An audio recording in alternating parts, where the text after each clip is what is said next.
네, 시청자 여러분, 5시 정치부회의 시작하겠습니다. 국내 신종 코로나 바이러스 확진자는 15명으로 추가로 늘진 않았습니다. 정부가 접촉자 기준을 좀 더 강화했죠. 네, 일단 확진자가 늘어나지 않은 건 정말 다행인 일인데 대신 이 확산 방지에도 총력을 기울이기로 했습니다. 기존에는 이 접촉자를 밀접 접촉자, 일반 접촉자로 나눴는데 분류를 하지 않고 모두 다 접촉자로 자가 격리 조치하도록 했습니다. 예, 정치권 소식도 많이 있습니다. 김의겸 전 청와대 대변인, 오늘 민주당에서 적격이냐 아니냐 한가름을 낼 예정이었는데 직전에 불출마를 선언했죠. 네, 그동안 출마 선언을 하고 선거 운동도 직접 하는 등 출마 의지가 확고했었잖아요. 그런데 일각에서는 당 지도부가 당 전체에 선거에 미칠 영향을 고려를 해서 좀 불출마를 종용한 거 아니냐라는 관측이 나왔는데 일단 김 전 대변인이 오늘 심사를 앞두고 직전에 불출마하겠다는 의사를 밝혔습니다. 예, 5시 정치부회의 본격적으로 자리에 앉아서 시작하겠습니다.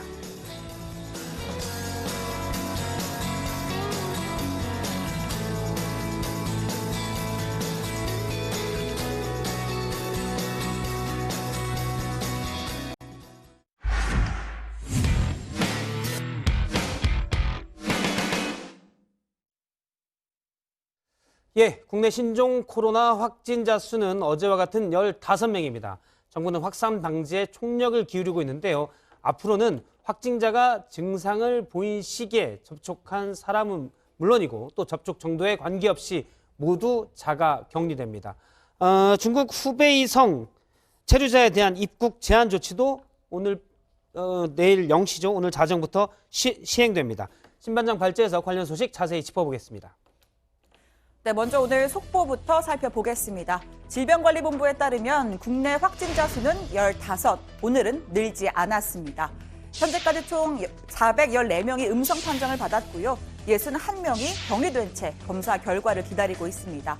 이 접촉자 913명을 대상으로는 지속적인 모니터링이 이루어지고 있습니다. 접촉자 구분도 없애기로 했습니다. 밀접 접촉자와 일상 접촉자를 구분하던 종래의 접촉자 구분을 폐지하고 일괄 접촉자로 구분한 뒤 모두 자가격리 조치를 하도록 하겠습니다. 자, 요새 주변에서 모두 신종 코로나 이야기뿐입니다. 예방법이 뭐냐, 심지어는 아예 밖에 안 나가겠다라는 사람도 있습니다. 민심이 흉흉하다라는 표현, 이럴 때 쓰는 거겠죠. 경제는 물론이고 정치권, 총선까지 모든 이슈를 신종 코로나가 뒤덮었습니다. 결국은 정부의 대응이 상반기의 국정 동력을 좌우하는 핵심 변수가 될 텐데 문 대통령, 이 상황은 이제 시작일지도 모른다. 얼마나 더 확산될지, 언제 상황이 종식될지 알 수 없다면서 정부의 선제적인 대응을 강조했습니다. 또 후베이성 일시 입국 제한 조치에 대해선 국민의 안전을 지키기 위한 부득이한 조치라고 설명했습니다. 중국은 우리의 최대 인적 교류국이면서 최대 교역국입니다. 중국의 어려움이 바로 우리의 어려움으로 연결됩니다. 서로 힘을 모아 지금의 비상 상황을 함께 극복해야 하고 다른 한편 우리 국민들을 보호하기 위해 출입국 관리를 보다 강화하고 엄격하게 통제하지 않을 수 없습니다. 자, 그러니까 이 사태 초기에 입국 금지는 고려하지 않고 있다던 정부 입장에 변화가 생긴 겁니다. 확진자들을 분석해 보니까 첫 번째, 그리고 추가로 나온 12번째, 그리고 무비자로 제주도 관광을 하고 간 중국인까지 중국인 확진자가 계속해서 확인됐기 때문입니다. 정부는 어제 14일 내에 중국 후베이성을 방문했거나 체류한 적이 있는 외국인의 입국을 금지하겠다고 발표했습니다. 오늘 자정, 그러니까 4일 0시부터는 해당 대상자가 우리 공항을 통과할 수 없고요. 제주도의 특별법으로 시행 중인 무비자 입국도 잠시 중단됩니다.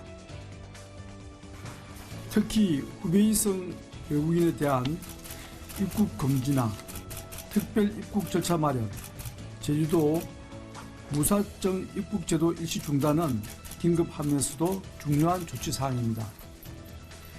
이제는 각 부처가 최선을 다해 신속히 실행을 위한 조치를 취해야 할 시점입니다.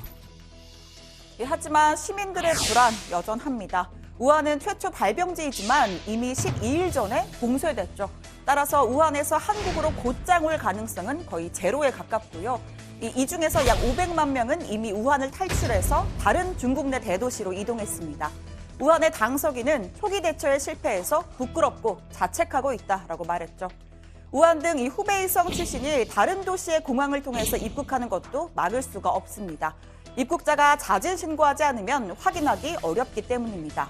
사실 이런 걸 다 떠나서 이미 바이러스가 중국 전역에 퍼졌는데 후베이성 체류자만 막는 게 실효성이 있나라는 지적도 나오고 있습니다. 어제 문 대통령과 이 전문가들의 간담회가 있었는데요. 전문가들은 국내 유입 환자 수를 줄이는 게 핵심이다라고 권고했습니다. 자, 제주도의 무비자 입국도 중단하기로 했습니다. 한 중국인 여성이 중국에서 확진 판정을 받기 직전에 제주도를 여행했습니다. 공개된 동선을 한번 살펴볼까요? 자, 중국인 A씨는 딸과 함께 지난달 21일 우한에서 양저우를 거쳐서 제주도에 왔습니다. 연동의 한 호텔에 묵었고요. 22일엔 산군부리와 우도 또 성산 일출봉을 찾았습니다. 셋째 날인 23일에는 신라 면세점과 롯데 면세점을 갔고 쇼핑거리도 구경했습니다. 그리고 24일에는 천백고지와 무지개 해안도로를 구경했고 누에마루 거리를 산책하던 중 약국을 들러서 해열 진통제를 구매했습니다. 이 시점에 잠복기 또는 초기 증상을 보였다는 걸 암시하는 겁니다. 자, A씨는 25일에 중국으로 돌아갔고 30일에 확진 판정을 받았습니다. 제주도는 섬이기 때문에 일단 확진자가 생기고 퍼지기 시작하면 정말 사태가 크게 확장될 수 있는데. 자, 추가로 나온 주요 확진자의 동선도 한번 살펴보겠습니다. 먼저 중국인 관광 가이드인 12번 확진자, 격리 전에 11일 동안 138명과 접촉한 것으로 추정됩니다. 입국부터 격리 전까지의 동선을 이렇게 지도에 점을 찍어서 살펴보니까요.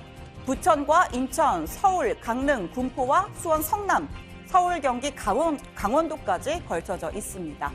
자, 그리고 8번째 확진자 지난달 31일에 확진됐는데요. 우한에서 청도를 거쳐 입국한 62세의 한국인 여성입니다. 서울의 아들 집에서 이틀간 머무르면서 서초구의 식당에 갔고 이후에 전북의 군산 자택으로 내려갔습니다. 이 지역 내에 대중 목욕탕과 음식점, 또 내과, 대형 마트 등을 방문했습니다. 여기서 의문이 드는 건 28일 1차 검사에서는 음성으로 31일 2차 검사에선 양성이 나왔다는 건데요. 아마도 이 발병 초기에 바이러스 양의 문제로 추정됩니다. 접촉자는 현재까지 72명으로 파악됩니다. 저희도 그 8번 같은 사례가 있었기 때문에 혹시라도 1차 검사가 음성이었지만 의심이 되는 경우에는 2차 검사나 이렇게 확인할 수 있게끔. 자, 전파 경로에 연결고리가 하나 발견됐습니다. 바로 이 건물, 중국 우한시에 있는 국제 패션센터 한국관 더 플레이스라는 곳입니다. 바이러스 발생지로 지목된 우한의 화난 수산시장과 차로 한 14분 거리라고 하는데요. 국내의 3번째, 7번째, 8번째, 그리고 15번째 환자 등 4명이 여기서 근무했거나 연관이 있는 것으로 확인됐습니다. 환자는 우한 소재의 의류상가, 일명 더 플레이스에서 매장을 운영하고 있었으며 이 과정에서 기존의 3번째, 7번째 환자는 해당 상가에서 근무를, 8번째 확진 환자는 해당 상가를 종종 방문한 적이 있다고 하는 등 4명의 환자 모두 상가 4층에 근무 또는 방문한 적이 있다는 공통점을 확인하였습니다. 자, 이 더 플레이스에서 근무한 한국인 상인 한 50여 명이고요. 이들 중에서 소재가 파악된 건 국내 확진자 4명뿐입니다. 우한 현지에 있거나 전세기를 타고 왔거나 아니면 그 전에 귀국했거나 여러 가지 가능성이 있는데요. 철저한 관리를 위한 현황 파악이 시급해 보입니다. 또 서울시는 오늘 이 지난달 13일부터 25일 우한에서 서울로 온 외국인이 205명이고 그중에서 65명이 소재 불명이라고 밝혔습니다. 출국 여부와 소재지, 연락처가 확인되지 않고 있습니다. 이들에 대해선 서울시와 외교부, 법무부, 또 서울경찰청 등이 공조해서 추적 조사를 벌이고 있습니다. 오늘 청와대 발자 이렇게 정리합니다. 국내 확진자 15명 유지, 입국 제한 확대 여부 고려입니다. 예, 다행히 오늘 추가 확진자는 나오지 않았습니다. 질병관리본부에 오늘 발표가 있었는데요. 고 반장, 이 내용부터 다시 한번 정리를 해볼까요? 네, 현재 신종 코로나 이 국내 환자는 어제와 같은 15명입니다. 총 접촉자는 913명이고요. 오늘 오전까지 총 414명이 검사 음성 판정을 받았고 61명은 검사가 진행 중인 상황입니다. 중증 환자는 현재 없는 상태인데요. 증상이 완쾌된 사례가 있고요. 2번 확진자입니다. 현재 퇴원을 검토 중이라고 합니다. 질병관리본부는 접촉자 구분을 없애는 새 지침도 발표했습니다. 2번 확진자는 현재 음성으로 반응이 나온다고 합니다. 치료가 다 됐다는 얘기인데요. 일단 질병관리본부는 밀접촉 조자와 일상 접촉자를 앞으로는 분리를 안 하겠다라는 거죠.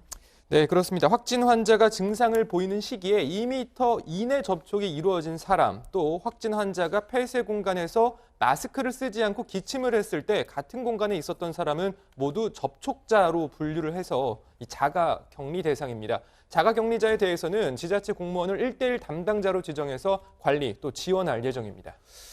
그리고 정부가 어제 발표를 했죠. 우한시가 있는 후베이성에 14일 전에 방문했던 외국인은 오늘 자정부터 입국 제한이 됩니다.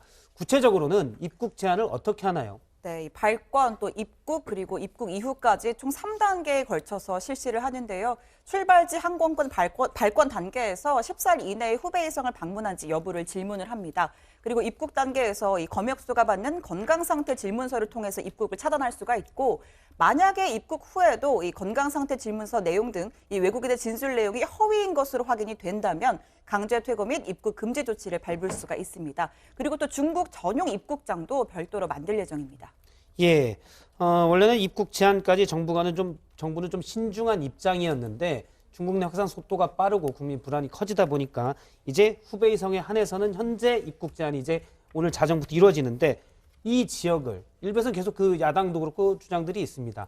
입국 제한 지역을 중국 전역으로 확대해야 된다. 여기에 대한 정부 입장은 뭔가요? 네, 일단 바이러스가 이미 중국 전역에 확대될 수 있다라는 걸 전제로 하는 주장인데, 그에 대해서 중앙사고수습본부는 지역 확대 여부는 이 질병의 진행 양상을 보면서 검토될 일이라는 입장을 밝혔습니다. 국민청원도 60만 명을 넘었다고 합니다. 그러니까 입국 제한을 중국 전역으로 확대해야 된다는 주장들이 많은데요.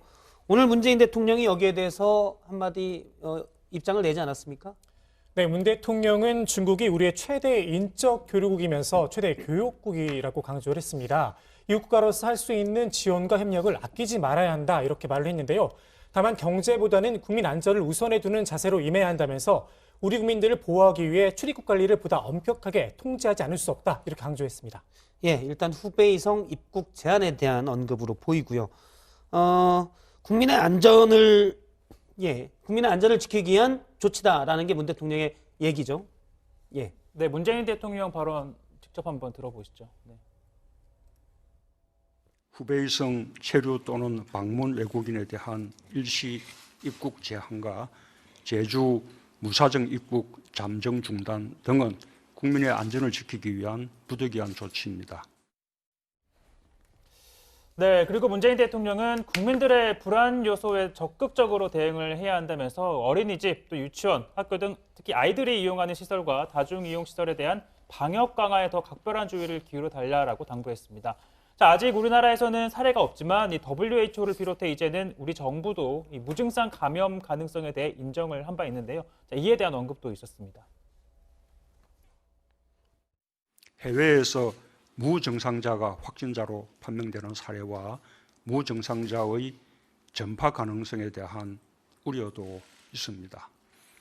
적응 가능성까지도 염두에 두고 관리 대상을 최대한 확대해 나가겠습니다. 예, 요즘 마스크 사기가 어렵습니다. 오늘도 회사 동료가 마스크를 사는데 약국에서 가격이 3배가 넘게 올랐다고 하고요. 인터넷이나 마트 같은 데서는 사는 것 자체가 힘들다고 합니다.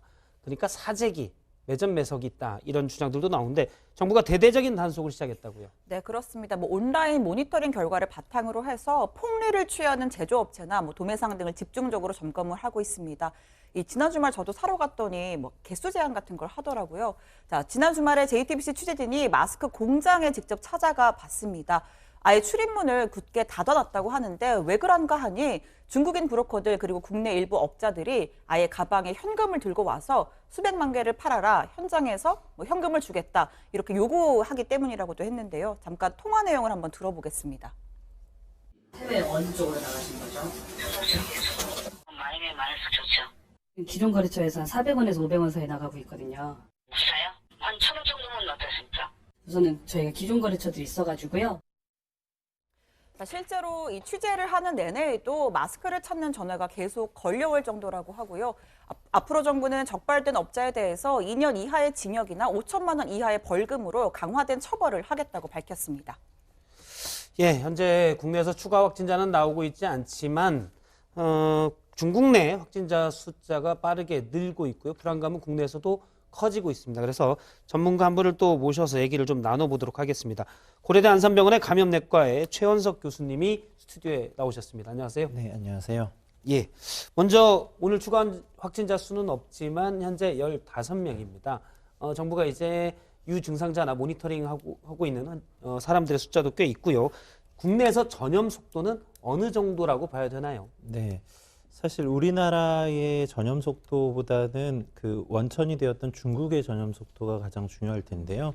중국에서 여전히 많은 수, 한 2,000명 이상의 환자가 생겨나고 있기 때문에 그런 면에서의 속도는 상당히 빠르다라고 생각합니다. 다만 우리나라는 전염의 속도보다 더 중요한 건 지금 발생하고 있는 환자들이 어떤 상태에서 발견이 되고 있느냐이거든요. 대부분의 환자는 외국에서 노출이 되어서 국내로 입국한 사람 또는 국내에서 확진되어서 그 환자로부터 노출된, 다시 말해서 접촉에 명확한 근거를 가진 역학적 고리를 갖고 있는 사람들이 발견되고 있다는 점이 중요합니다. 이게 중요한 이유는 이 사람들에서 발견된다는 건 적어도 이제 방역의 통제 안에 있는 사람들이 발견되고 있다라는 의미이거든요.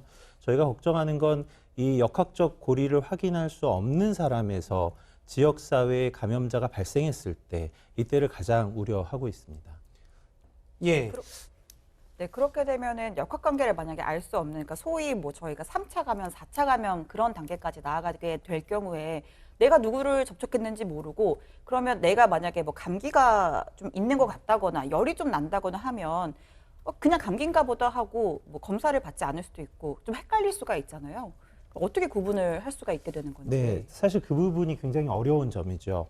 지금 신종 코로나 바이러스의 감염증은 기존에 사람에게 유행하는 인플루엔자를 포함해서 다양한 호흡기 감염병하고 증상만으로 감별하는 것이 굉장히 어렵습니다. 결국 환자를 의심하고 진단하는 건 이 역학적 고리가 굉장히 중요한 역할을 하게 되는데, 그게 깨어지게 되면 아주 많은 혼란이 있을 수밖에 없다는 거죠. 그러니까 감기 증상과 비슷한 환자가 왔을 때 병원에서 중국을 방문한 적이 있는지, 아니면 최근에 밝혀진 확진자와의 접촉 경로가 있는지를 살펴봐야 되는데, 그게 없으면 상당히 애매해지고 방역하기도 힘들고 치료하기도 힘들어진다는 말씀이군요. 네, 맞습니다.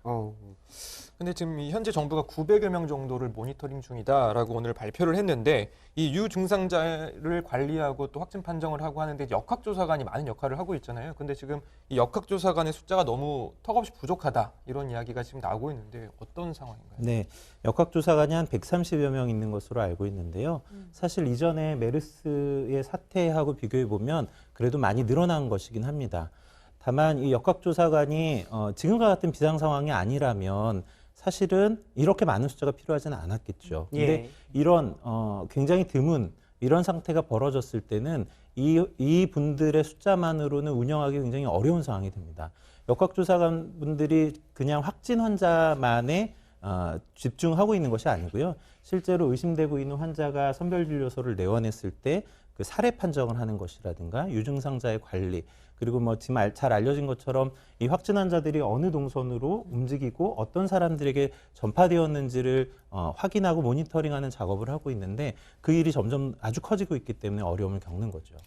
네, 그런 측면에서 지금 말씀하신 역학조사관 수가 130명, 전국적으로 130명 정도라고 하셨는데, 지금 보니까 전문 임기제 전공보다는 현재 투입된 인원은 대부분 뭐 공중보건이나 혹은 임시로 투입되어 있는 인력이 많은 것 같은데요. 말씀하신 것처럼 뭐 이런 상황이 발생하지 않은 상황에서 모든 인력들을 기존에 충원하고 있다면 또 어떻게 보면 그것마저도 인력 낭비가 될 수 있을 것 같은데, 현 상황이나 이런 것들 발생했을 때 향후 역학조사관을 확충에 좀 정부가 집중해야 될 부분이 있다면 어떤 부분이 있을지. 네. 앞서 말씀드린 것처럼 과거보다는 많이 나아진 면이 있습니다. 그것은 맞는데요. 이제 이런 상황을 대비할 수준이 아니다라는 거죠. 저희가 전쟁이 나지 않아도 군인을 일정 숫자 이상만큼 확보하지 않습니까? 그리고 그분들이 직접 나가서 전쟁을 하지는 않지만 계속 훈련을 통해서 전쟁이 발생했을 때를 대비하죠. 역학조사관이나 이런 공중보건 위기 상황에 대응해야 되는 요원들은 그러한 역할을 할 수 있도록 상시의 준비가 좀 있어야 할 겁니다. 그러기 위해서는 그런 전문성을 가진 분들이 충분히 이 일에 몸을 담을 수 있도록 대우나 뭐 이런 측면에서의 관리도 좀 필요할 것 같습니다. 교수님, 어제 문재인 대통령이랑 이제 의료 분야 또 감염 전문가들의 간담회를 가졌습니다. 거기서 국내 환자가 유입되는 숫자를 줄이고 관리하는 게 중요하다. 이런 이제 조언을 이제 문 대통령에게 했거든요. 그래서 정부도 지금 뭐 입국 금지, 입국 제한 조치 등을 시행을 하기 시작을 했는데 앞으로 좀 정부 차원에서 어떻게 좀 이런 입국자 관리를 해야 한다고 보시나요? 네, 저희가 학회 차원에서도 이제 결국은 감염자의 유입을 최대한 줄여주는 것이 국내 방역에 있어서 키가 될 거다라는 의견을 이미 드렸습니다. 이제 어제는 아마 그것이 직접 전달되었던 자리가 아닌가 생각을 하는데요. 지금 이제 정부가 할 수 있는 한의 조치는 했다고 생각하는데 국민들도 그렇고 전문가들이 느끼기에는 좀 아쉽거나 부족한 면들이 있죠. 그래서 저희가 바라기는 추가적인 조치가 좀 있었으면 좋겠습니다. 그래서 실효적으로 사람들이 들어오는, 그러니까 실제로 감염의 가능성이 있는 사람들이 유입되는 걸 어떻게든 좀 줄이는 방안이 지금보다는 추가로 좀 있어야 할 것 같다. 물론 어떠한 정책이나 방법도 100% 차단이라는 건 있을 수 없습니다. 그렇지만 가능한 한 줄일 수 있는 방안을 적용하는 것, 그것이 국내의 지역사회의 유행을 최대한 막기 위한 조치가 되지 않을까 생각합니다. 지금 이제 최 교수님 말씀은 우리나라 방역, 예를 들어 역학조사관 숫자까지 해서요. 우리나라 방역 시스템이 감당할 수 있는 환자, 의심 환자나 이렇게 관리 체계가 있기 때문에 네. 일단은 유입 숫자를 줄이는 게 급선무다라는 말씀이시군요. 네, 맞습니다. 그러면 말씀은 중국 전역으로 입국 제한이 확대돼야 된다는 의견이신가요? 네, 사실상 가능하다면 그렇게 하는 것이 좋겠죠. 근데 이제 뭐 아마 여러 가지 고려해야 될 상황은 있을 것 같습니다. 단순히 이제 의학적인 견지에서만 본다면 어쨌거나 환자로부터의 노출을 줄여주는 것이 발생을 줄여주는 가장 중요한 방법이기 때문에 그렇습니다. 지금 태국에서는 일부 항바이러스제를 투입을 하니까 확진자가 음성으로 전환됐다 이런 얘기가 나오는데 그러면 이게 치료제가 개발이 됐다 이렇게 볼 수 있을까요? 네, 새로운 치료제 개발은 아니고요. 기존의 다른 감염증, 다른 바이러스 감염증에 대해서 사용하고 있는 항바이러스제를 이 질환에 대해서 사용해보는 것을 말합니다. 실제로 2003년에 사스나 메르스의 상황에서도 이 약물을 활용해서 환자를 치료하는 시도가 있었고요. 국내에서 많은 메르스 환자 발생이 있었을 때도 그렇게 적용했던 사례가 있거든요. 그래서 지금 학회에서도 이 약물을 가지고 환자에게 적용할 수 있는지에 대해서 면밀히 검토 중에 있습니다. 아, 우리나라에서도요? 네, 맞습니다. 그렇군요. 사실 많은 사람들이 걱정하는 거, 저도 출퇴근을 하다 보니까 그런 것들이 있는데 대중교통을 이용하다 보면 출퇴근 시간에 특히 밀도가 높지 않습니까? 여기에서 좀 걱정을 하더라고요. 내가 혹시 이 버스 안이나 지하철 안에서 전염되지 않을까? 어떻게 대처하는 게 좋습니까? 네, 사실 국민적인 우려가 점점 높아지고 있으니까 그런 불안을 가지실 수 있을 것 같습니다. 일단 이미 환자가 굉장히 지역사회에 많아져 있는 상황이라면 사람이 많이 모이는 곳에서의 노출은 완전히 차단하는 건 어려울 수도 있습니다. 다만 이제 너무 불안해하지는 않으셔도 당장은, 왜냐하면 우리가 어느 정도의 방역에 성공은 좀 하고 있는 상황이고 이제 그 다음 단계가 중요한 것이니까 너무 불안해하지는 않아 주셨으면 좋겠다는 게 첫 번째 드리고 싶은 말씀이고요. 그 다음에는 일단 호흡기 증상이 있는 분이 이런 대중교통을 가급적이면 좀 자제해 주시는 것이 좋습니다. 본인이 꼭 이 신종 코로나가 아니라고 하더라도 다른 호흡기 질환을 전파시킬 우려가 있으니까요. 예. 그리고 그 이외의 분들이라면 손위생을 좀 철저하게 해주시는 것, 그리고 본인의 면역력이 좀 저하되어 있다면 마스크를 올바른 방법으로 착용해 주시는 것, 이것이 적용할 수 있는 방법일 것 같습니다. 지금 마스크 말씀해 주셨는데 저 주변에 이제 마스크를 구하기 어려운 게 지금 상황이거든요. 그러면 이 마스크를 며칠 동안 사용을 할 수 있는지, 혹시 그걸 세탁해서 쓸 수는 없는지 이런 거 좀 궁금해하시는 분들이 계시더라고요.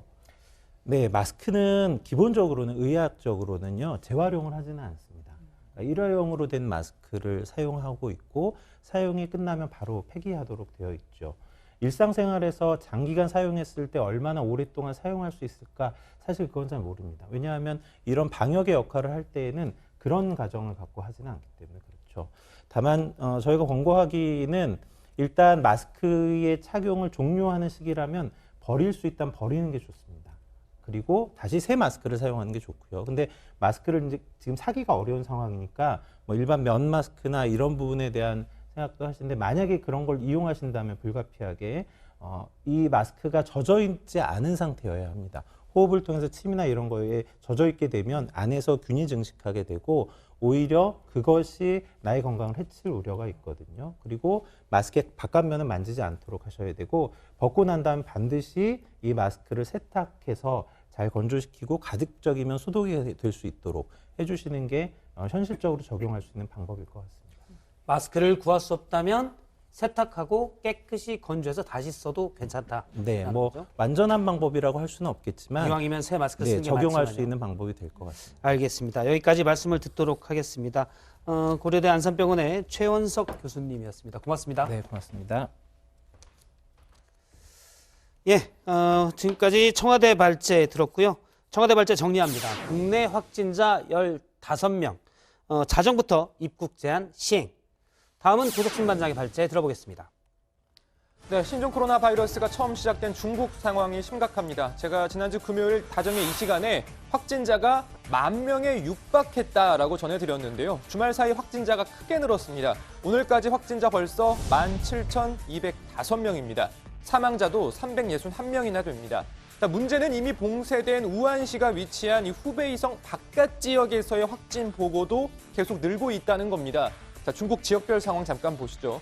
자, 우선 우한시를 포함한 후베이성 누적 확진자는 11,177명입니다. 자, 그리고 저장성의 확진자가 724명, 광둥성이 683명입니다. 허난성과 후난성도 각각 500명을 훌쩍 넘겼습니다. 자, 대도시 확진자도 늘고 있는데요. 충칭에서 300명이 확진 판정을 받았고 베이징과 상하이도 각각 190명 넘게 확진자가 나왔습니다. 자, 사람들의 손길이 상대적으로 덜 탄 지역이라고 할 수 있는 네이멍구와 티베트에서도 각각 27명과 1명의 확진자가 나왔습니다.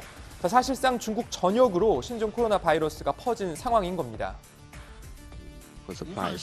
After the outbreak of the epidemic, in particular with the implementation of stringent prevention control measures by Wuhan on January the 23rd, the logistics supply was somewhat affected, and the people are particularly concerned and somewhat worried about the supply of daily necessities. There has been temporary increase in the demand of certain daily necessities.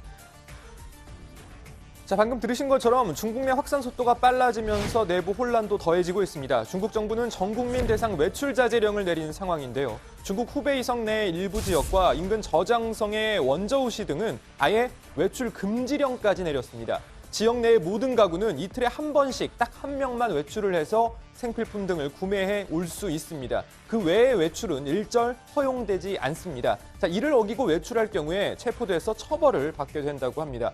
중국 내 통제가 강화되고 있는 거죠. 자, 심지어 드론 카메라를 이용해서 마스크를 쓰지 않은 사람들에게 경고 방송을 하는 것도 있습니다.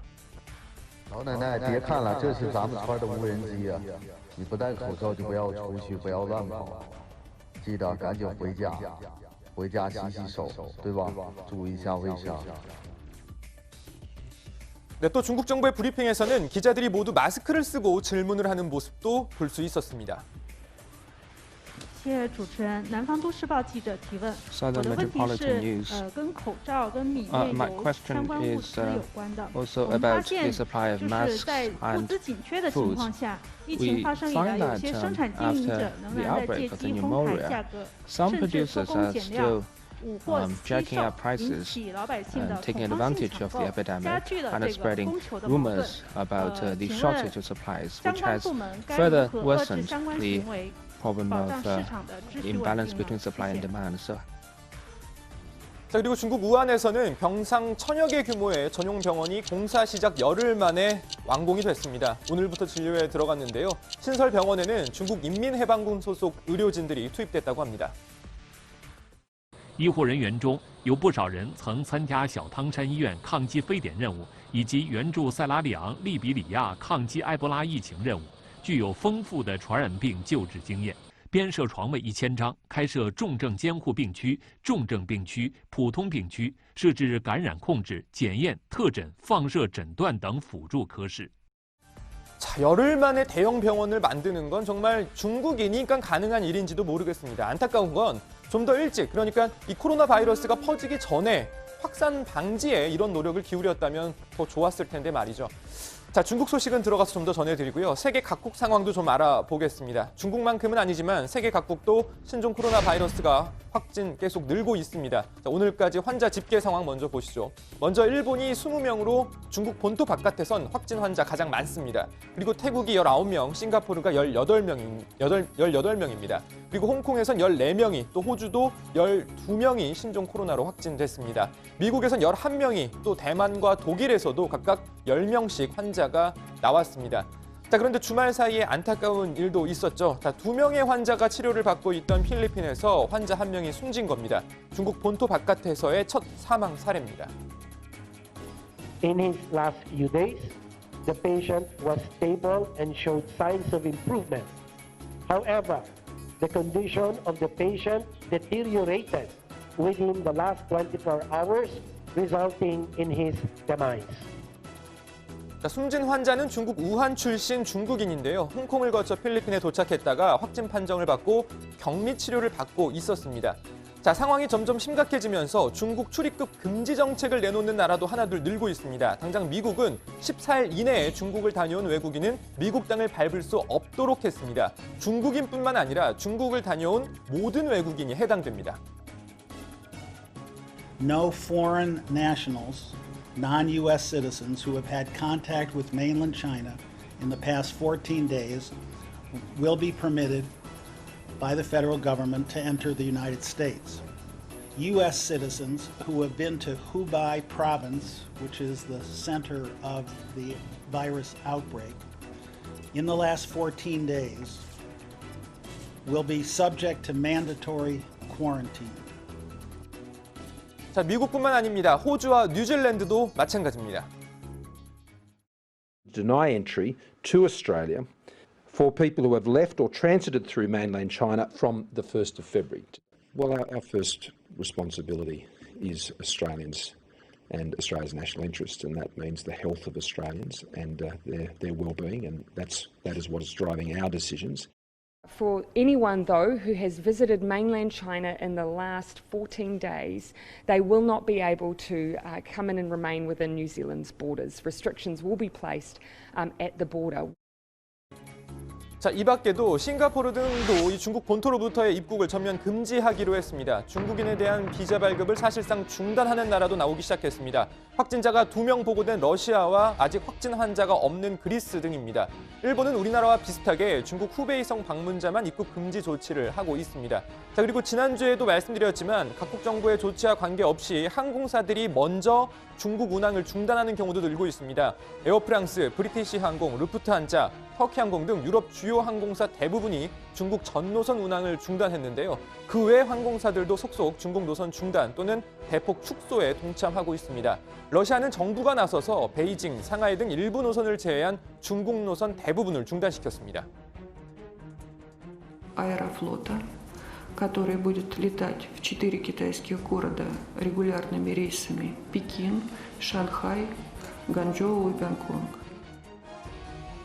자, 대한항공과 아시아나항공 등 우리나라 항공사들도 일부 노선을 이미 중단하는 데 이어 추가 축소도 검토 중인데요. 세계 각국이 중국에 대한 입국 제한을 두자 중국의 반발도 커지고 있습니다. 관련 소식은 들어가서 좀 더 다뤄보겠습니다. 우선 오늘 발제 이렇게 정리합니다. 중국 확진자 17,000명 넘겨 중국과 담쌓는 지구촌. 네, 우선 중국 내부 상황을 좀 중국 내부에 연결을 해서 알아보도록 하겠습니다. 특히 지금 우한 상황이 어떤지, 우한에서 700명이 넘는 교민이 이미 귀국했지만 아직 남아있는 분들도 있습니다. 정태일 후베이성 한인회 사무국장을 잠깐 연결해서 현지 상황 소식을 좀 들어보도록 하겠습니다. 나와 계시죠? 네, 안녕하세요. 예, 정말 진지하게 여쭤봐야 될 것 같습니다. 현재 안녕하시죠? 왜냐하면 우한 상황이 좋지 않기 때문에 정 국장님의 건강 상태부터가 일단 좀 궁금합니다. 우려가 되는데 네. 괜찮으시죠? 네, 우선 이제 면역력이 떨어지지 않게끔 예. 이제 먹는 거하고 운동을 꾸준하게 하면서 유지하고 있고, 그다음에 중국 당국에서 외출 자제령이 내려와서 외출을 최대한 자제하고 있습니다. 예, 일단 건강을 지키는 게 가장 중요할 것 같고요. 700명이 넘는 교민들이 우한에서 1차, 2차 전세기로 귀국을 했는데 지금 정 국장님이 남으신 이유, 특별한 이유가 있으십니까? 네, 이제 아무래도 저 역시 이제 가고 싶은 마음은 있었지만 저보다 더 이제 간절하고 애절하게 전세기를 탑승하고자 하셨던 분들이 많았던 관계로 제가 또 당시 상황에서 호북성 한인에 남아있는 사람이 저 혼자밖에 없다 보니까 어쩌다 보니 이제 주 우한 총영사관 측을 도와서 교민분들을 돕게 됐습니다. 그런 와중에 이제 제 스스로 모든 걸 놓고 나가버리면은 그건 도리에 어긋나는 것이 아닌가라는 생각이 들면서 이제 중국에 남아서 교민분들을 돕기로 결정을 했습니다. 예, 계속 한인의 일을 책임을 지고 해오셨기 때문에 남아있는 교민들을 돕기 위해서 사실은 우한이 지금 안전한 상황은 아닌데 자원해서 남으신 거군요. 여전히 남아있는 네, 교민들이 그렇습니다. 꽤 많은 편인가요? 네, 일단 저희 호북성 한인회에서 확인한 바로는 우한시 및 호북성 일대 도시에 현재 130여 명의 한인 교민분들이 계신 것으로 알고 있습니다. 혹시 뭐 1, 2차에 이은 전세기가 이제 왔기 때문에 혹시 현지 교통사정 등 아니면 다른 이유로 이 전세기를 타지 못해서 어쩔 수 없이 남아 계신 분들도 있습니까? 네, 그렇지 않아도 1, 2차 전세기 때 탑승 신청을 하셨지만 이제 불가피하게 도로 교통 통제 상황으로 이제 시간을 맞추지 못하셔서 이제 탑승을 못하신 분들도 여럿 계신 것으로 확인되고 있습니다. 네, 지금 그리고 또 우리 정부에 또 우한 총영사관 직원들도 대부분 남아 있는 것으로 들었는데요. 어떻습니까? 네, 우한 총영사관 측은 일단 9명 전원이 남아 있는 것으로 알고 있습니다. 네, 그리고 이제 지금 가장 궁금한 것 중에 지금 우한 상황이 어떤지가 좀 궁금합니다. 도시 기능이 마비됐다 뭐 이런 이야기들이 나오고 있는데요. 현재 가장 급한 게 이제 먹을거리 뭐 이런 것들일 것 같은데 제대로 좀 공급이 되고 있습니까? 일단 처음 이제 1월 23일에 우한시가 이제 봉쇄령이 내려지고 나서 이제 사재기 현상과 이제 품귀 현상이 발생을 했었지만 일부 이제 그 교민분들의 제보에 따르면 서서히 이제 물류에 대한 통제나 이런 부분이 많이 해소가 되고 이제 정상화를 하기 위해서 우한 중국 당국하고 이제 호북성 정부 측이 주도해서 많이 지금 개선시키려고 노력하고 있다고 들었습니다. 네, 좀 그나마 다행인 것 같은데 그런데 또 이제 마스크 구하는 게 힘들다 이런 이야기도 지금 뭐 들리고 있거든요. 실제로 이 마스크나 의료품 공급 상황은 어떤 상황인가요? 네, 일단 마스크와 이제 의료물품 같은 경우는 이제 1월 23일 이제 봉쇄령이 내려진 후에 이제 아까 앞에서 말씀드렸다시피 이제 사재기 현상과 이제 품귀 현상이 발생하면서 수요량이 급격히 증가하면서 물량이 부족한 상황이 발생하긴 했었습니다. 그러나 이제 저번 1차, 2차 전세기 때 이제 일부 이제 많은 양은 아니지만 소량의 이제 구호 물품이 도착을 했다고 우한 총영사관 측을 통해서 연락을 받았습니다. 그래서 현재 일단 수요 조사를 저희 호북성 한인회 측에서 전담해서 하고 그리고 오늘 이제 우한 총영사관 측에서 이제 도착한 구호 물품에 대해서 수량을 파악하고 이제 거기에 맞춰서 이제 교민분들께 전달해드릴 예정입니다. 예, 총영사관과 함께 우한 현지 교민들의 귀국을 돕고 스스로 남아서 지금 우한에 남아있는 정태일 후베이성 한인회 사무국장을 연결해서 얘기를 들었습니다. 정말 오늘 뭐 문재인 대통령이 총영사관 측에 또 한인회 측에 격려의 말도 전했습니다. 아무튼 또 감사를 드리고 쉽지 않은 선택들인데 남아서 교민들을 돕기로 한 부분 많은 국민들이 고마워하고 있습니다. 오늘 말씀 고맙습니다. 감사합니다. 예. 계속 얘기를 좀 해보도록 하겠습니다. 앞서도 얘기했지만 문재인 대통령이 오늘 격려 전화를 했습니다. 예, 말씀하신 것처럼 문재인 대통령이 우한 총영사관에 근무 중인 이강호 부총영사와 정다운 영사에게 오늘 전화를 걸어서 이들의 노고를 격려를 했습니다. 문 대통령 통화에서 총영사관 직원 모두의 노고에 깊이 감사한다. 대통령이 나뿐만 아니라 우리 국민도 모두 감동하고 있다. 이렇게 말을 했습니다. 문 대통령은 또 한인회에도 각별한 감사 인사를 전해달라면서 화물기 운항 시에 현지에서 필요한 물품이 공간에 잘 전달될 수 있도록 조치하겠다. 이렇게 말했습니다. 네, 문재인 대통령의 이런 격려에 이광호 부총영사와 정다운 영사는 상황 종료까지 최선을 다하겠다라고 밝혔습니다. 정다운 영사는 오는 3월에 임기가 만료될 예정이지만 연장 근무를 요청해둔 상태라고도 청와대는 밝혔습니다. 최근 정다운 영사가 우한 교민들과의 온라인 단체 대화방에 남긴 글이 화제가 되기도 했는데요. 정 영사는 그래서 마지막 전세기 333명 무사 탑승 후에 본부에 이륙 전문을 보내고 집으로 돌아오는 차 안에서 펑펑 울었다면서 이번 일로 우리 국민의 저력을 다시 한번 느낄 수 있었다라고 적었습니다. 예, 우리 국민의 저력을 다시 한번 느낄 수 있었다. 교민들을 받아들인 아산과 진천 주민들, 또 방금 인터뷰한 우리 정태일 국장님이랄지 총영사관의 직원분들 다시 한번 저력을 느낄 수 있었던 부분인 것 같습니다. 그런데 계속 중국을 또 빠져나오고 일부에서는 중국 봉쇄령이 나오면서 중국에서 반발이 좀 많다고요. 네, 최근 싱하이밍 중한 중국 대사가 부임을 했잖아요. 우리 정부를 향해 이동 제한을 하지 말 것을 권고한 WHO 발표를 따라줬으면 좋겠다라는 식의 발언을 한 바 있습니다. 같은 맥락으로 세계 각국의 중국 대사들이 잇따라 주재국의 입국 금지 조치에 항의를 하고 있는데요. 다이밍 주 이스라엘 중국 대사 대리인데요. 중국 대사 대리는 중국인들에 대한 입국을 제한하거나 금지하는 조치와 관련해서 구시대적이다. 2차 세계대전 당시 발생한 낡은 스토리, 홀로코스트, 또 인류 역사상 가장 어두운 시대를 연상케 한다라고 말했다가 좀 논란이 된 바 있습니다. 자, 이스라엘 주재 중국 대사관이 이 다이 대사 대리의 발언에 대한 비판 여론을 일자 성명을 내고 사과의 뜻을 밝히기도 했습니다. 네, 또 그런가 하면 추이텐카이 주 미국 중국 대사는 이번 사태가 미 중 간의 공동 대응을 막는 정치 바이러스로 번지는 것을 경계해야 한다라고 말했습니다. 이 추이텐카이 대사는 최근 한 포럼에서 일부 인사들이 현 정세를 이용해서 정치 및 경제적인 이익을 도모하고 또 미중 양국의 국민을 갈라놓으려고 하고 있다라고 지적했고요. 그러면서 이런 인도주의 정신에 맞서는 행위는 양국민의 공동 이익을 훼손함으로 결연히 반대해야 한다라고 말했습니다. 그러면서 인적 및 무역 왕래를 차단하거나 부정적인 여론을 만들고 중국을 비난하는 행위를 해서는 안 된다라고 덧붙였습니다. 예, 일단 오늘 기사 제목은 이렇게 잡도록 하겠습니다. 중국 내 확진자 17,000명 넘겨 담쌓는 지구촌.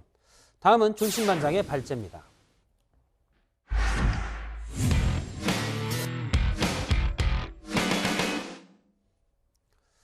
예, 신종 코로나가 확산되자 정부에서는 사람들이 많이 모이는 행사 자체를 취소하거나 연기해 줄 것을 당부하고 있습니다. 정치권에서도 선거운동도 자제하자 이런 분위기인데요. 그런데 이때 굳이 광장에 사람들을 끌어모아야 한다라고 주장하는 사람이 있습니다. 관련 소식 조반장 발제에서 보겠습니다. 신종 코로나 확산에 대한 걱정이 커지면서 확인되지 않은 각종 민간요법이 SNS 등을 타고 빠르게 전파되고 있습니다. 몇 가지 소개를 해드리자면 안티프라민을 코 밑에 얇게 발라라. 세균이 안티프라민 냄새를 싫어해서 호흡기로 들어오지 못한다는 겁니다. 세균이 냄새를 맡을 수 있는지 여부는 연구가 필요한 부분입니다만 분명한 건 신종 코로나 세균이 아닌 바이러스입니다. 김치는 유형병이 돌 때마다 등장하죠. 김치 유산균이 면역력을 높여준다는 건데 김치 유산균도 바이러스 감염을 직접적으로 막을 수는 없다는 게 전문가들의 설명입니다. 당연히 유산균이 살아서 장까지 가는 음료들도 예외는 아닙니다. 그리고 마늘이 몸에 좋은 거야 두말하면 잔소리입니다. 그래서인지 SNS에 도는 민간요법도 꽤 구체적입니다. 이렇게 말입니다. 통마늘을 7통을 7컵의 물에 넣어서 7분 동안을 팔팔 끓여서 그 물을 하루에 3번 커피처럼 드시면 됩니다. 이거는 상당한 근거가 있는 생약요법입니다. 마늘, 분명히 말씀드리지만 마늘 먹는다고 신종 코로나를 막을 수 있는 건 아닙니다. 조선일보에서 저렇게 판치는 사입이 민간요법이다 기사 제목으로 뽑기까지 했습니다. 이렇게 상당한 근거가 없는 민간요법을 설파한 안상수 한국당 의원, 다 그만한 이유가 있었습니다. 문재인 을 반드시 끌어내야 됩니다. 동의하십니까?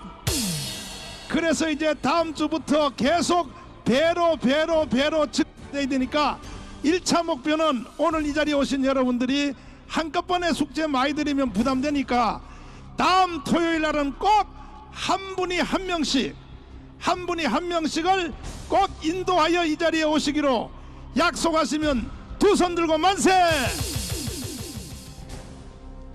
전광훈 한기총 목사가 내린 특급 지령, 3.1절 반정부 집회 총동원령. 사람들이 많이 모여서 새를 과시해야 하는데 신종 코로나 여파로 여의치 않은 겁니다. 당장 지난 1일 집회에도 참석자가 줄었습니다. 정부와 지자체에선 신종 코로나 확산 방지를 위해서 집회나 시위를 자제해달라고 요청 중입니다. 특히나 한기총 집회에는 면역력이 약한 노인분들이 많이 참석합니다. 바이러스는 종교나 이름을 가리지 않죠. 지난 주말 개신교계의 SNS로 공유된 신종 코로나 예방을 위한 교회 에티켓입니다. 공동 식사 등 당체 활동을 자제해달라는 문구가 눈에 띕니다. 나라를 사랑하는 마음으로 기본 에티켓 지켜야 하지 않을까요?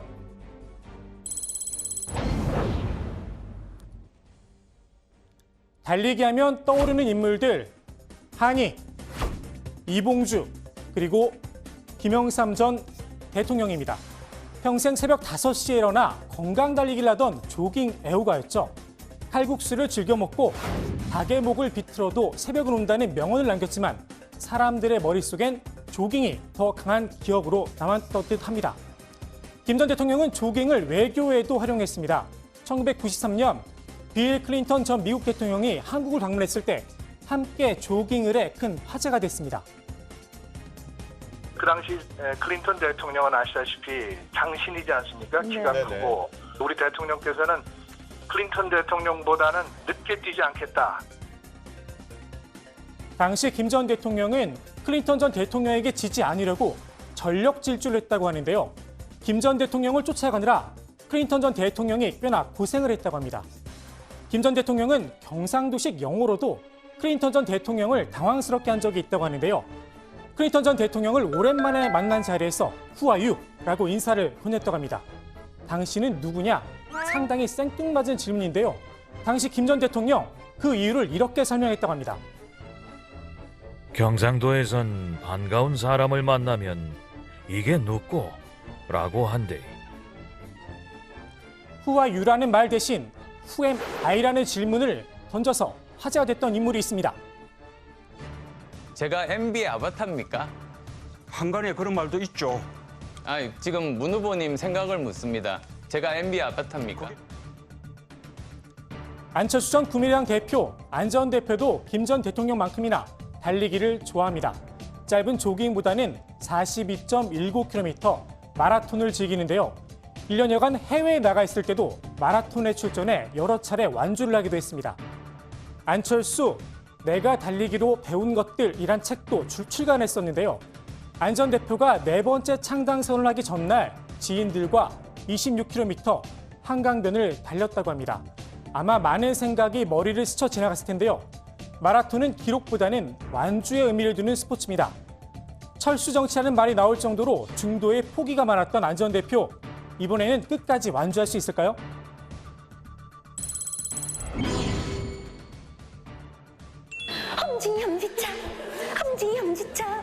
엄지차. 한국당의 험지 타령, 결실은 없고 소문만 무성합니다. 여기저기 이야기는 많이 나왔는데 정작 험지로 가겠다는 사람은 한 사람도 없으니 말입니다. 이런 가운데 또 한 명의 험지 후보생이 나왔습니다. 이미 불출마 선언을 한 김무성 의원입니다. 한국당 공천관리위원회가 김 전 대표를 호남에 내보내는 방안을 검토 중이라고 밝혔습니다. 현재 한국당 예비후보 호남 전체를 통틀어 광주에 한 명뿐입니다.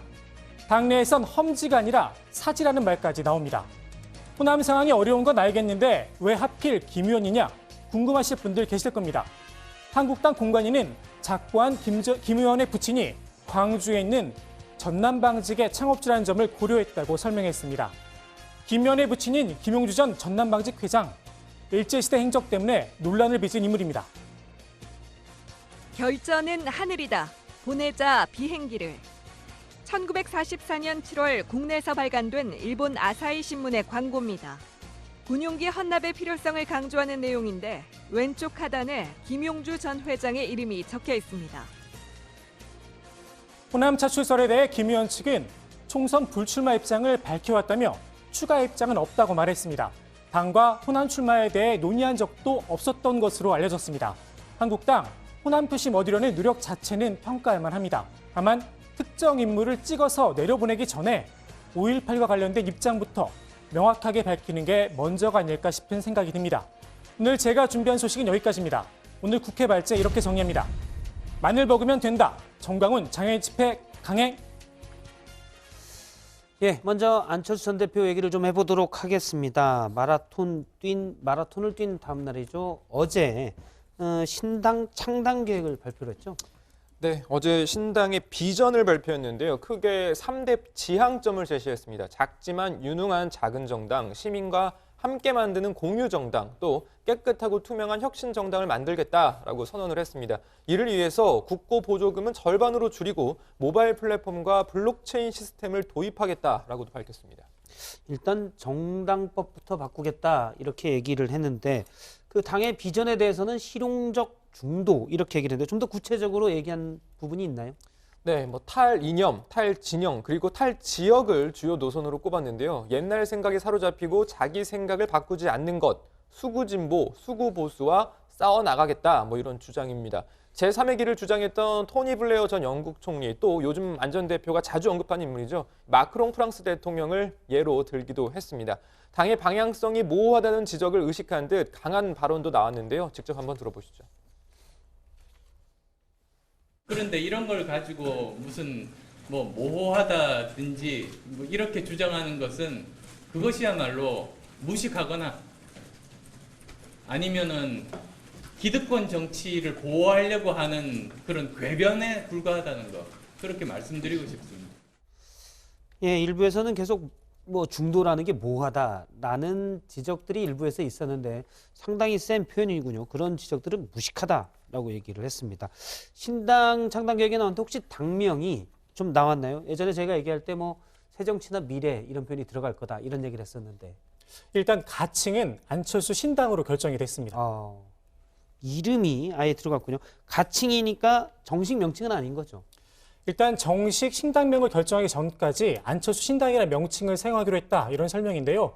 창당 작업을 서둘러야 하는데 당장 공모 절차 등을 거쳐서 신당명을 정하기엔 일정이 빠듯한 상황이라서 안철수 신당이란 가칭으로 창당 작업을 진행하겠다 이런 설명입니다. 사실 언론사에서 기사를 쓸 때도 안철수 개 이렇게 쓰기도 애매하니까 가칭을 하나 정한 것 같은데 사실 사람 이름이 가칭으로 아예 들어간 거는 드문 일인 것 같습니다.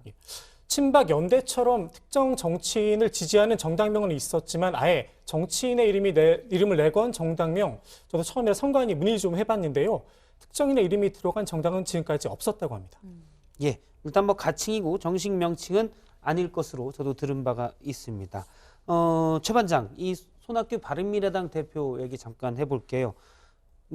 비서실장까지 다 나오지 않고 또 당에서 절대적인 사퇴 요구를 받고 있다 이런 얘기가 있던데. 사실 그동안 손 대표의 사퇴를 요구해 왔던 게 유승민 의원이나 안철수 전 대표 그동안 줄곧 요구해 왔었잖아요. 하지만 그동안 손 대표를 지지해 왔던 당권파 의원들까지도 이 손 대표의 사퇴를 요구하고 있습니다. 사퇴 얘기를 자꾸 하니까 저는 개인적으로 이분이 좀 떠오르던데 사퇴 요정하면 떠오르는 분이 있죠, 조 반장. 사퇴 요정이요? 사퇴하세요, 그분. 그렇죠. 네, 이인재 의원 좀 따라한 것 같은데. 앞서 연습하는 것 같은데 제대로. 네, 잘 못 살렸네요. 네. 부끄러워하는 것 같습니다, 지금. 많이 부끄러워하네요. 예. 아무튼 이번에 손학규 대표 물러나기로 한 거냐, 언제 물러나느냐 이런 얘기 나오는데 사실 이렇게 당권파에서까지 손 대표에게 사퇴를 요구를 했는데 좀 물러나지 않겠다라고 하는 상황이 펼쳐진다고 한다면 지금 당권파에서는 손 대표에게 비대위원장을 좀 지목을 하고 이렇게 물러나라 지금 요구를 하고 있는 상황이거든요. 하지만 손 대표가 못 물러나겠다라고 거부를 지금 하고 있습니다. 이에 반발해서 오늘 당 최고위에서는 사무총장 또 비서실장 등이 모두 참석하지 않았습니다. 예, 비서실장까지 참여하지 않았다는 건 시사하는 바가 좀 있는 것 같은데요. 손학규 대표가 만일 계속 버티게 된다면, 버틴다는 표현이 어쩔지 모르겠는데 계속 있게 된다면 어떻게 되는 겁니까? 일단 다음 주 월요일까지 사퇴를 하지 않으면 집단 탈당을 하겠다라는 입장입니다. 구체적인 시나리오도 나왔는데요. 김관영, 김동철, 박주선 의원 등 지역구 의원들이 먼저 탈당을 한 다음에 이 비례대표 의원들끼리 모여서 의원총회를 열고 셀프 제명을 한다는 계획입니다. 셀프 제명. 좀 더 구체적으로 얘기를 해보죠. 어떤 그러니까 건가요? 의원총회에서 제적 의원 3분의 2만 모이면 제명이 가능한데 아시다시피 비례대표 의원은 탈당을 하면 의원직을 잃게 되잖아요. 그러니까 예. 제명을 하겠다는 건데 스스로 이렇게 탈당하면 의원직을 잃게 되니까 당에서 제명을 내지 의원직을 지킬 수가 있죠. 그러니까 그 제명을 이제 비례대표 의원들 스스로 하겠다라는 겁니다. 이제 아. 그러니까 지역구 의원들이 탈당하고 나면 이제 의원 수가 줄어들기 때문에 3분의 2만 모이면 이제 제명 처리를 할 수 있다는 거죠. 현재 비례대표 의원 중에는 손학규 대표와 끝까지 같이 하겠다라는 의원은 없는 상태입니다. 모두 탈당하고 나면 사실 손 대표 혼자만 남을 수가 있는데 손 대표 측 입장이 혹시 있습니까? 사실상 사퇴 거부 의사 밝혔습니다. 오늘 최고위의 불참한 인사들을 향해서 근무 태만을 묵과할 수 없다. 적절한 조치를 하겠다. 대표로서 인사권을 행사하겠다는 뜻을 밝힌 거죠. 사퇴할 뜻은 현재까지는 없어 보입니다. 예, 일단 최후 통첩 시한인 10일까지는 상황을 좀 봐야 될 것 같습니다. 오늘 국회 발제 이렇게 정리합니다. 안철수 신당 이번에는 완주할까? 네, 다음은 최종혁 반장 발제 들어보겠습니다.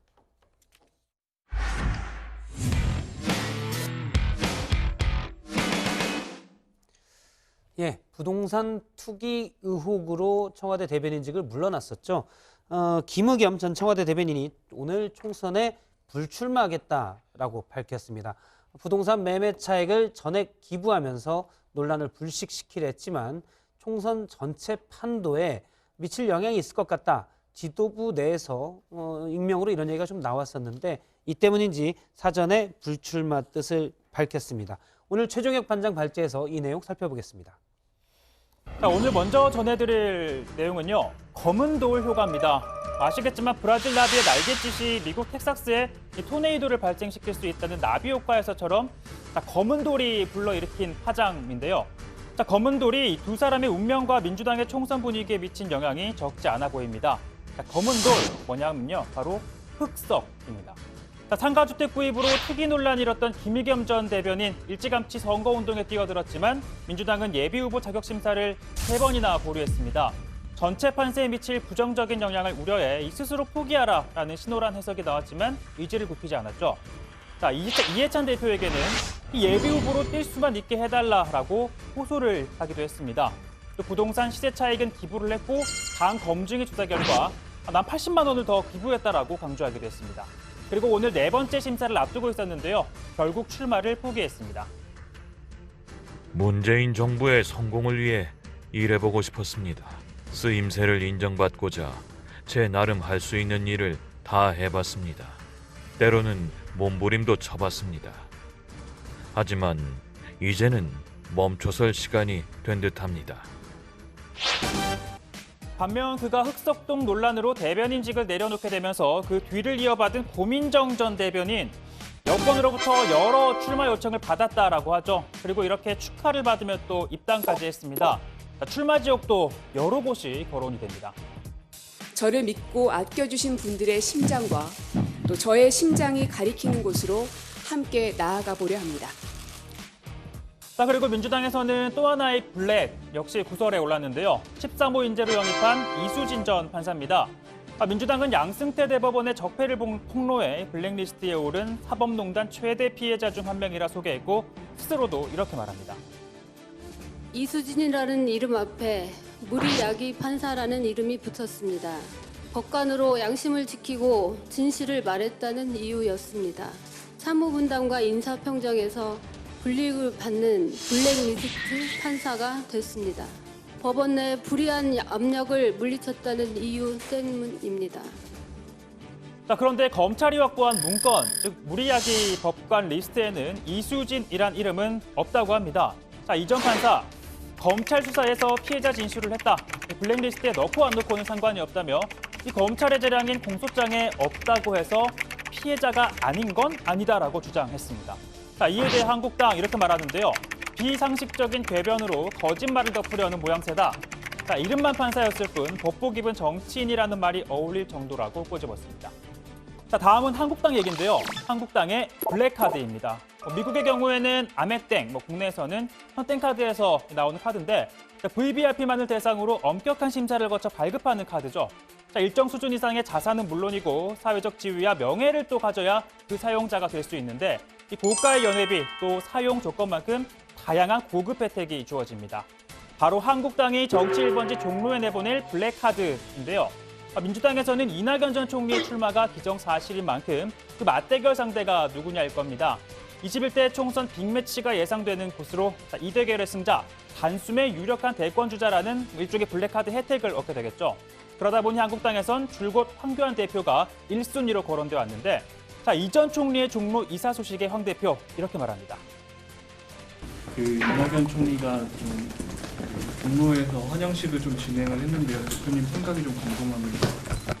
뭘 했다고요? 종로에서 이사하시면서 입주 환영식 같은 거 진행 좀 하시거든요. 저는 이 문재인 정권을 심판하는 총선을 낼 수 있도록 노력을 하고 있습니다.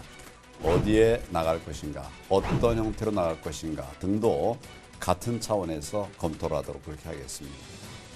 자, 그러다 보니까 심재철 원내대표도 도무지 황 대표의 속내를 모르겠다라고 했죠. 자, 그런데 당 내에서는요. 여당이 먼저 거물급 후보를 내세운 상황에서 또 같은 급으로 맞선다면 민주당의 프레임에 말려들 수 있고 그 결과 역시 낙관적이지 않을 수 있다는 우려가 나오고 있는데요. 그러다 보니 한국당의 블랙카드로 제2의 손수조 카드가 거론됩니다. 자, 2012년 19대 총선에서 새누리당 이 진보 진영의 유력한 대선 주자인 문재인 후보가 부산 사상에 출마하자 그 대항마로 20대 여성이자 정치 신인인 손수조 후보를 등판시켰습니다. 문재인 후보에게 거물을 붙였다가 졌을 경우 입을 타격을 고려해서 저도 좋다는 마음으로 손수조 후보를 공천하신 건 아닌가요? 네, 그런 건 전혀 아니고요.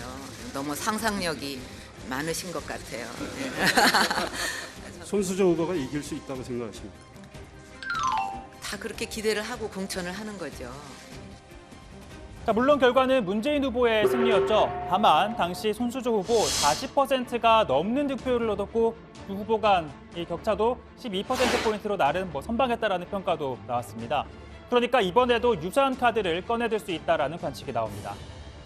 이 지역구에 거물이 나오면 버금가거나 능가하는 거물을 내서 선거를 치르는 방법이 그렇죠. 있고 그게 하나의 방법이고 아예 다른 차원의 이 청년이나 신인이나 이런 분을 내서 말하자면 이 비대칭 전력으로 그렇죠. 선거를 붙이는 예전에 방법이 있거든요. 선수조 네, 오늘 발제는 이렇게 정리하겠습니다.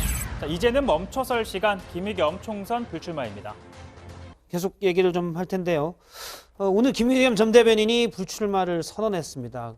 심사위가 검증 아마 발표를 1시간 정도 앞두고 발표한 것 같은데요. 그러니까 심사 대상에서 불출마를 미리 선언해서 아예 제외가 된 거죠.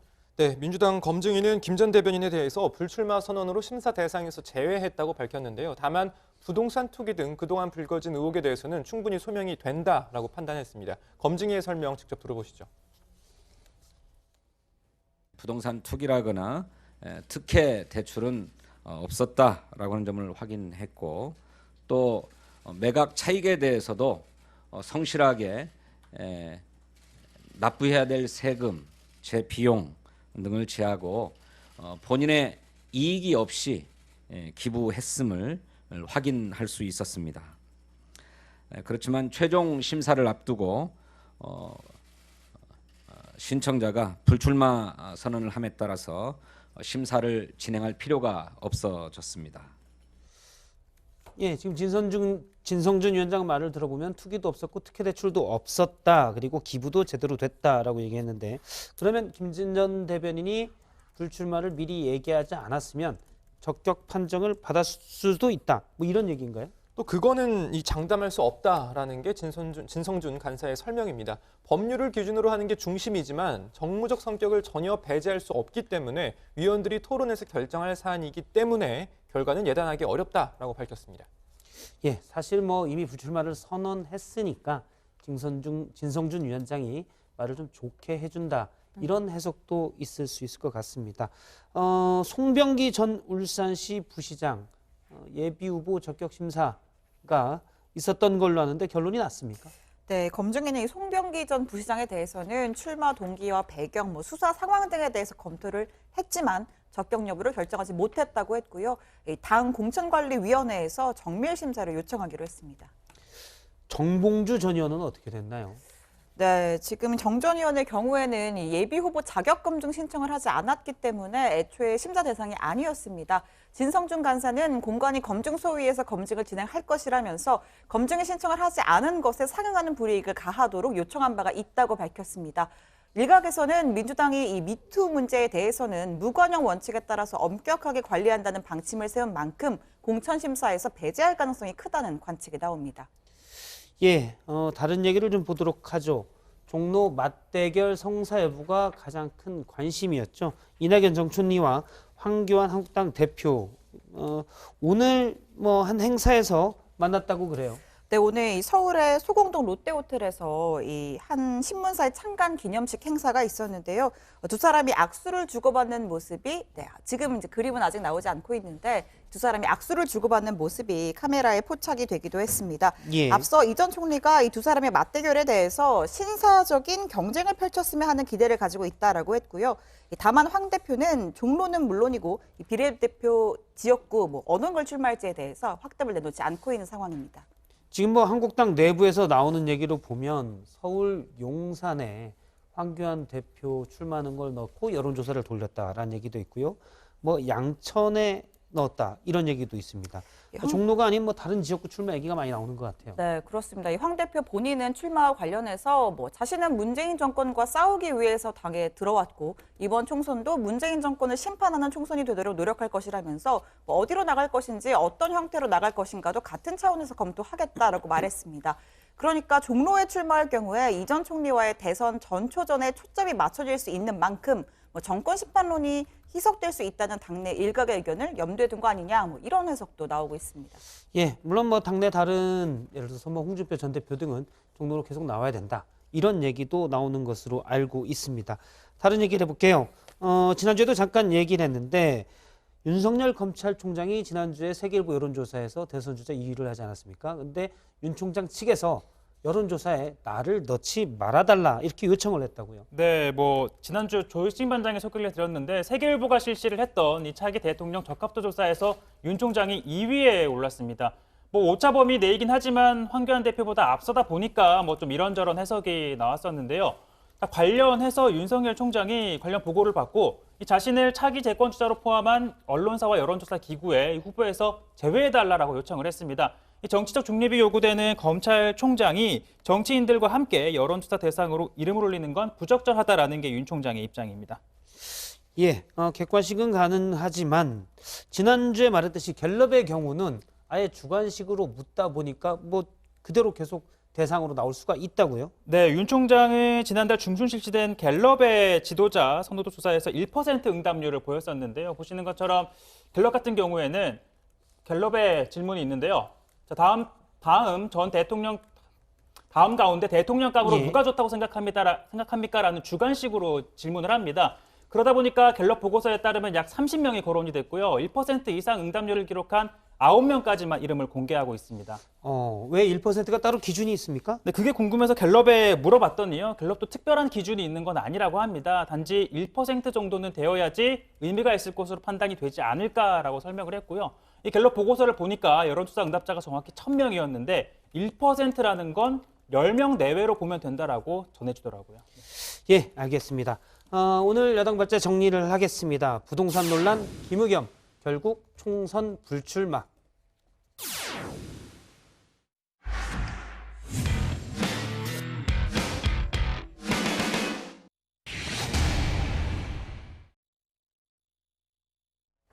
안녕하세요. 톡쏘는 정치의 강지영입니다.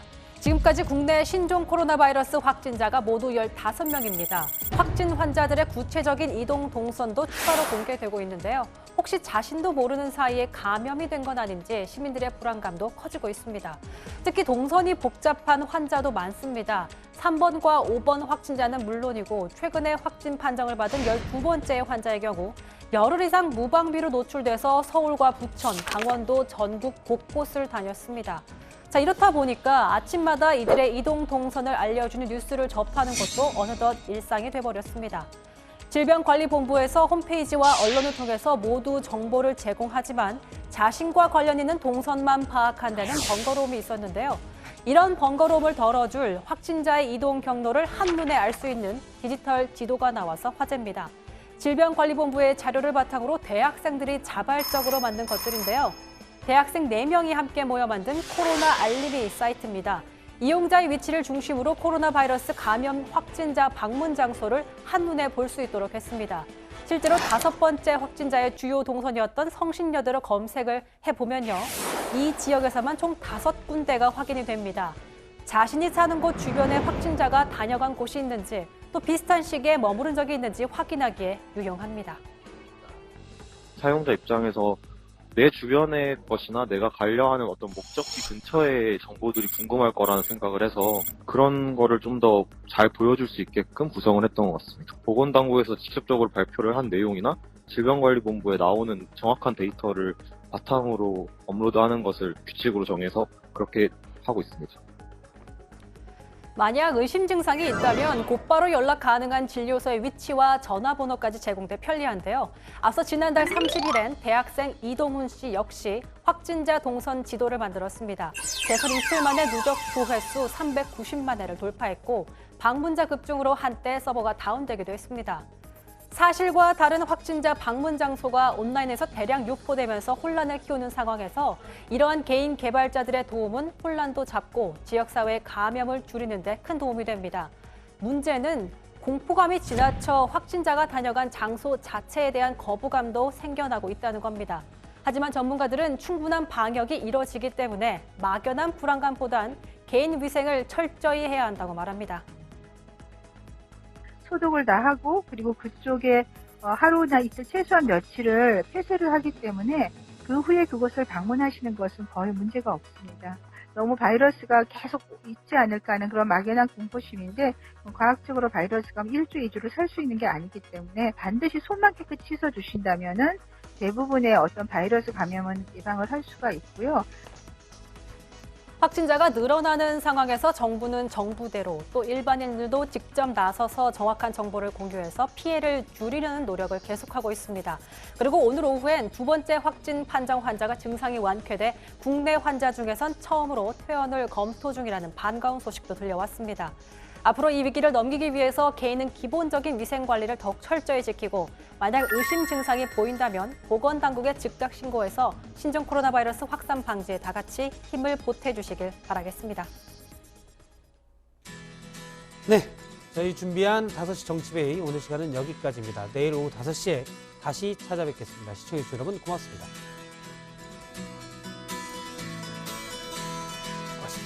고맙습니다. 앞서 여기